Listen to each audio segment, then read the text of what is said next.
Entendu des mères qui, étant énervées, parce que leur fille n'a pas lavé les assiettes, qui a dit, toi, tu n'as pas duré dans le foyer. Toi que je vois, ton cœur que tu as là, on parle un, tu dis, toi, tu n'as pas duré dans le foyer. Ils vont t'enceinter comme ça, ils vont te déposer ici.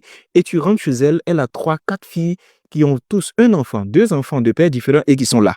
Et quand c'est comme ça, on commence à prier. Mais c'est quel esprit? C'est pas un esprit. C'est la bouche de votre mère qui vous a mis dans une telle situation.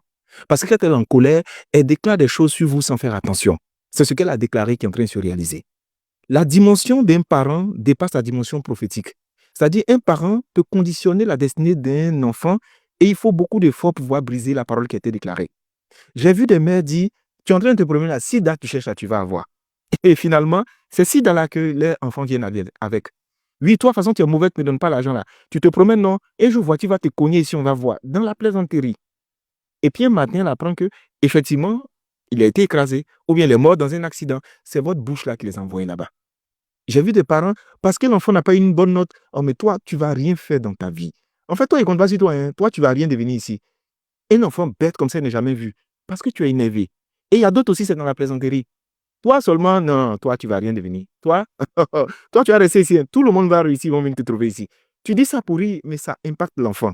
Faites attention à ce que vous dites. Faites attention à ce que vous dites, c'est dangereux. Vous savez, quand on parle de fausses prophéties, les gens pensent qu'il faut être forcément à l'église et puis on lève la main pour dire « Ah, je déclare telle parole ». Souvent, vos parents déclarent des prophéties sur vous. Mais c'est des mauvaises prophéties. Et quand vous prenez le temps d'observer la vie de certaines familles, on va dire oui, il y a des alliances, il y a des liens, il y a des esprits qui viennent dans les familles, mais souvent dans la bouche des parents se trouve le succès ou l'échec. C'est pourquoi je vais dire à tous les parents qui m'écoutent aujourd'hui, l'année 2025, là, c'est un bon prétexte. Par moment, appelez vos enfants.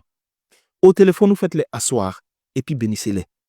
Annulez toutes les paroles remplies d'émotions que vous avez déclarées sur eux, toutes les malédictions que vous avez déclarées. Bénissez les enfants là. Renversez toutes les paroles que vous avez dites sur eux. Même si vous ne pensez pas avoir dit quelque chose de mal, faites-le. L'avantage, c'est que ça vous permet de pouvoir rectifier des choses que vous ne maîtrisez pas. Il y a des enfants qui sont bloqués aujourd'hui dans leur destinée parce que le père ou la mère qui a déclaré cette parole-là est décédé. Et aujourd'hui, ils sont en train de lutter avec une vie qui ne les ressemble pas. Ils sont en train de vivre des problèmes qu'ils ne comprennent pas parce que ces esprits et ces difficultés ont été activés par un parent en colère ou énervé. Il y a des parents qui ont dit, de mon vivant, tant que moi il vit, tu auras tel problème. Et ils sont morts avec ces paroles dans la bouche. Et ces enfants sont en train de lutter aujourd'hui. C'est pourquoi je dis, bénissez, ne maudissez pas. Quand vous êtes en colère, taisez-vous, éloignez-vous de la zone. Quand vous êtes fâché avec votre enfant, mieux vous ne lui parlez pas que de dire des choses qui vont être regrettables. Apprenez à prier pour vos enfants, à bénir vos enfants, à déclarer des paroles qui vont faire du bien, élevez la voix vers l'Éternel, glorifiez son nom et bénissez l'enfant là. Et n'oubliez pas de nettoyer et de gommer tout ce que vous avez dit de maléfique et de négatif sur vos enfants.